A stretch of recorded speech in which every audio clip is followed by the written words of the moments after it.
Hello, parents. This is Brunette Guillaume-Borland, Montessori educator, parent coach, on a mission to closing the gaps between home and school. Today, this video is going to be specifically preparing for the new school year and with a focus on preparing your home environment. Now, this is the fall, so this is going to be for people who are either starting the school year in August or September. Wherever you might be, this will be helpful to you. Dr. Montessori talks about the prepared environment as one of the essentials that makes a big difference for a child's learning. And so whether or not your child goes to a Montessori school or a traditional education, you will find this video very helpful. And I want to also tell you that I'm going to be journeying with you throughout the entire school year this year. So I'm very excited. This will be first of many videos that will delve into prepping the environment, checking in with teachers, connecting with your school, and making sure your child thrives. Why? Because our children deserve it. So this is for traditional ed parents, Montessori parents, homeschooling parents, parents who are in education or grandparents. We are going to be journeying together this school year, and I'm super excited. Again, my mission is to close the gap between home and school. So today I want to talk about let's get ready for the new school year, 2025-2026 school year.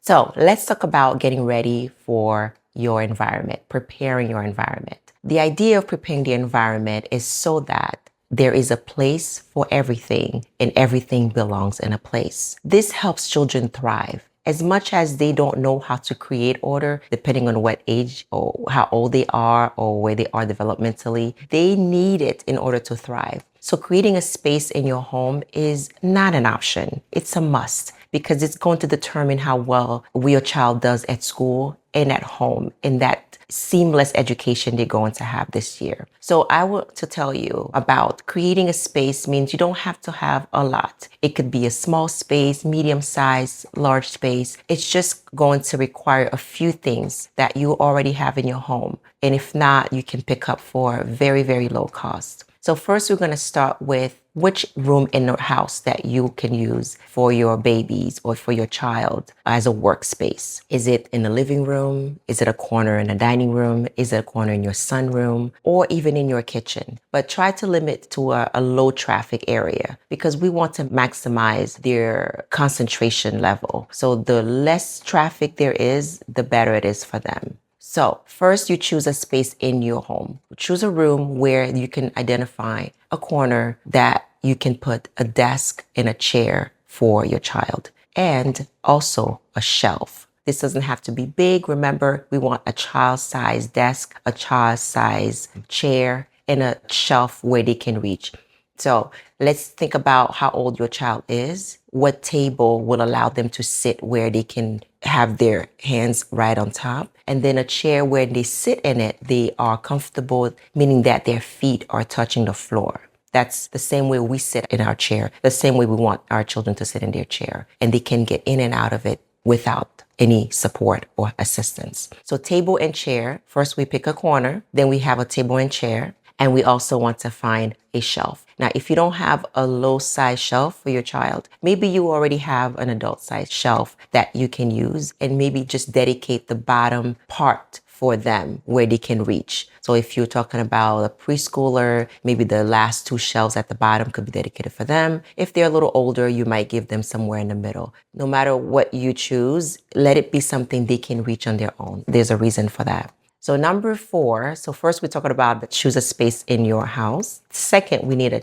table and chair. And third, we need a shelf. And now the fourth thing is we need to have the tools that they're going to need on an everyday basis. For that, we want to have a couple of trays or bins. The reason is because we want things to be organized. So if you choose a bin or a tray for paper, it could be regular paper, it can be construction paper, but it's just for paper. And you might want to have a second tray or a second bin for things like pencil, scissors, and glue stick, and things like that. So we want to have those things in that bin. And then maybe a third one for something else, a different category. So what we're doing here, we're making sure these bins are separated by category so that when they come to get something, it's already in a designated space, a designated bin or tray. And when they are finished, they can return it right where it belongs. Do you see the order that creates for your child? So everything has a space and everything belongs somewhere. If you have additional items that they're going to be using, especially if you're a homeschool parent, then you simply add an additional bin or tray and you put that material, that category in that tray. So as many categories that you have, you want to create that amount of bins or trays for that particular material or items that they're going to use throughout the day. Because what that does is allow the child to have confidence as well as independence. Now, when those things are at their level and they are able to reach them on their own, they don't need to ask you for it or to come get you to get it for them because they can reach it. And when they can reach it on their own, it's also great for you because now they can clean up and put things away on their own. So that creates a sense of order, which leads to self-confidence, which leads to independence. And now you have a child who can come home if they are attending in-person school, knowing exactly where they can put their backpack in their workspace, knowing exactly where to get the materials they need. And then once they're done, they can return it right back on that shelf. This is just the beginning of getting ready for the school year, prepping that workspace for your child. Again, whether you are in Montessori school, even if they don't have homework, they still need that area where they can come. Maybe all they're going to do in the afternoon is art, where you want to create that art tray for them and put it right there. I know Montessori children typically do not have homework, but that's okay. They still come home ready to do something. So that workspace or that activity space, invite them to be able to do something in that area, whether it's coloring or painting or even working with clay. That's still something the child enjoys to do after school. If it's a child who is in traditional education, they do have homework at the end of the day, then this will be the area where they can hang their backpack, get their materials out or get their assignment out, and then have the tools they need right there to be able to do it and clean up at the end, which is an amazing aspect of Montessori where the child uses something, retrieves something, uses it, and returns it right where it belongs. This is not only for the childhood